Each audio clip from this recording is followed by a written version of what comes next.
So I'll say welcome. This is probably gonna be the first official video on this channel that I'm calling Ambivalent American. Now, if you don't know, that's just because I have contradictory feelings about this country.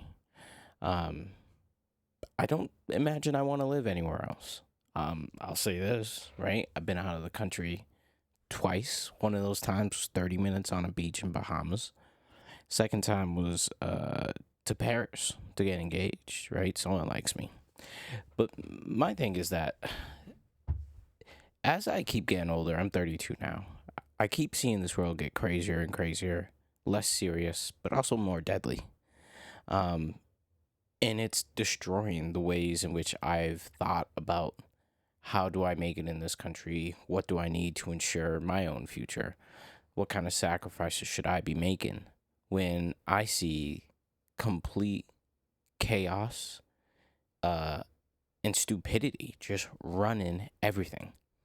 And I honestly feel as though when it comes to everything that's happening right now in 2025, 2026, we're seeing unnecessary death, destruction, and stagnation when we could be in a position to just be doing the ultimate good in the world.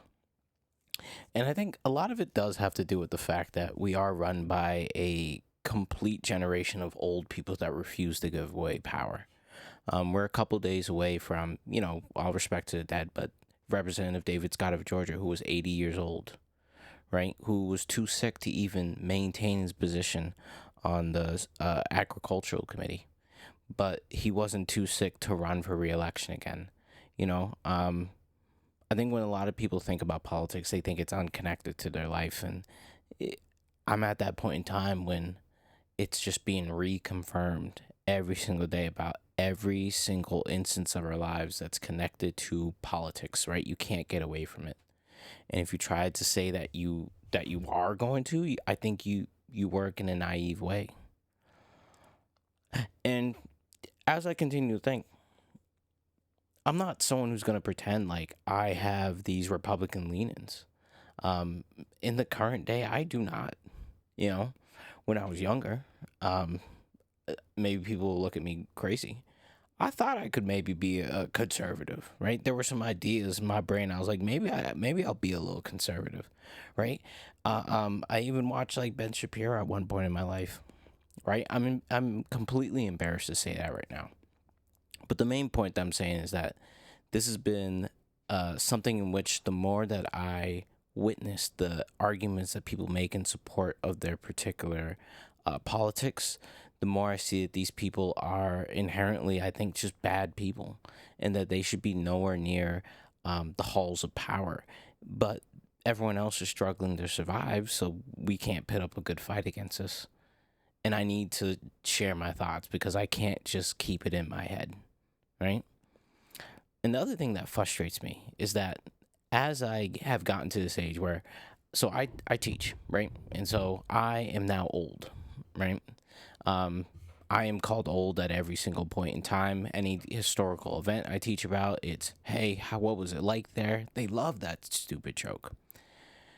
But my problem is that I've worked, I think, myself into a position where I think I've been a teacher for almost 9 years at this point. It's the only career that I've had, and I've made it to a point in which I think I've gained skills that I think are necessary for my life in the present, but also my future.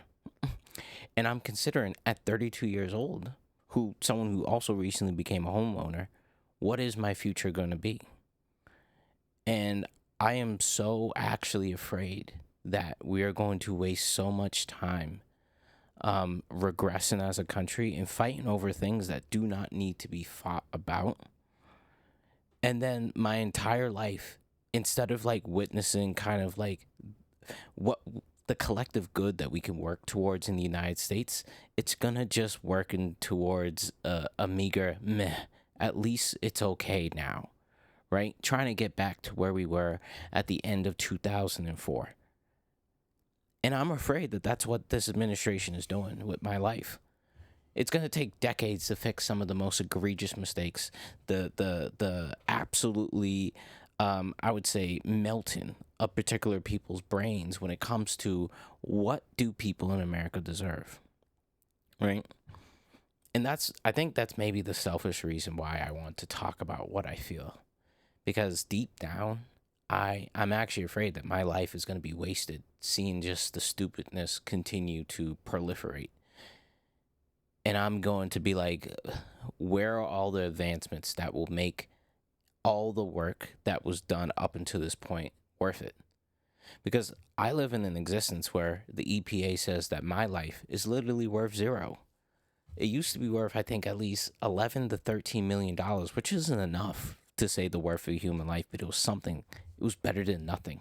It would actually make a corporation think about what happens if we pollute, right? What happens if someone gets sick, right? That's the value of life. But because of the ways we think about it, we're like, no, human life is worth zero. We only care what corporations say. And that there are idiots that think about this. They're like, oh, let's take all the regulations off of corporations. When you look at the ways in which they routinely make life worse for people, yes, they generate money, but at the same time, if you allow them, I would say, unregulated access to people and the ability to generate products, you'll see that they'll create crazy shortcuts, like using chalk as an additive to make milk look better. What? And I'm learning about I don't know what state it was in, but there was a corporation I think called Union that had black people drilling into silica without any safety equipment. And then those black people just started dying from inhaling it. And people will honestly in today's world say, hey, regulations aren't worth it. And we're infested by, I think, some of the most evil people that ever hold office because they don't actually care about the future. And I'm not just talking about the people that are old, right? I'm talking about the people that have inherited the idea of like, I am a MAGA politician, because there are so many things that they do that makes me think that they legitimately are the evilest people I've ever met. Donald Trump had a labor secretary named Lori Chavez DeRemer, who had so many scandals, right? Like her father and her husband were trying to flirt with female staffers constantly. Where are you? Well, you should meet us. Why don't you repent and tell me how you're doing? Very weird, right? Her husband was even banned from the Department of Labor building because he couldn't keep his hands off of female staffers.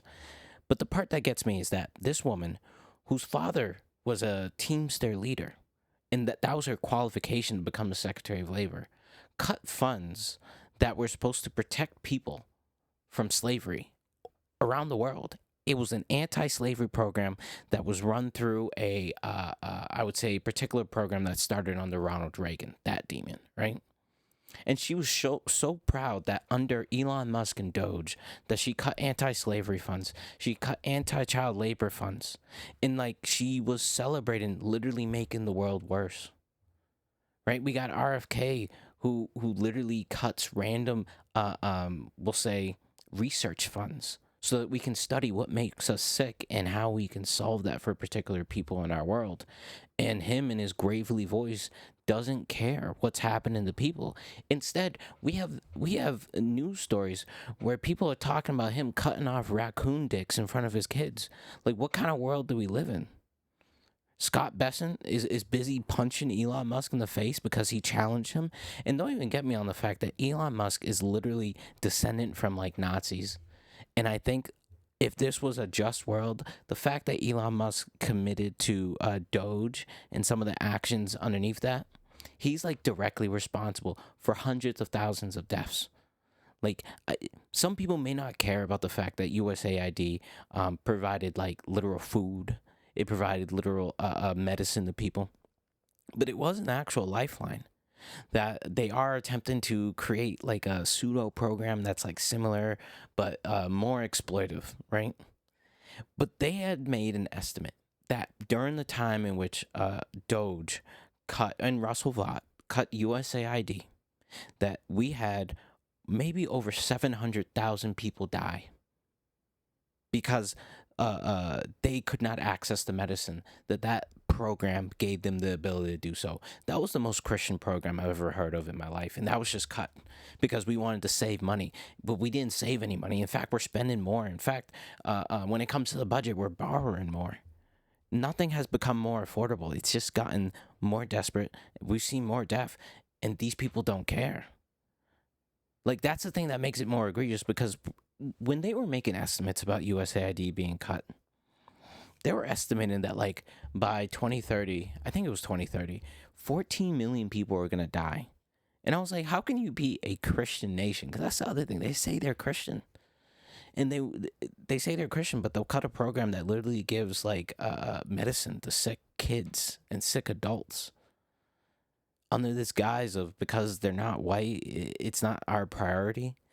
When you look into the program, not only did it provide, like, medicine and food, it also provided, like, a lifeline to, like, American farmers, where American farmers would be able to sell their products to the United States government, and they would be able to sustain themselves with another stream of income, because farming is, I think, a very close margin business. And so you need every advantage that you can get, but these people did not care. It made absolutely no sense.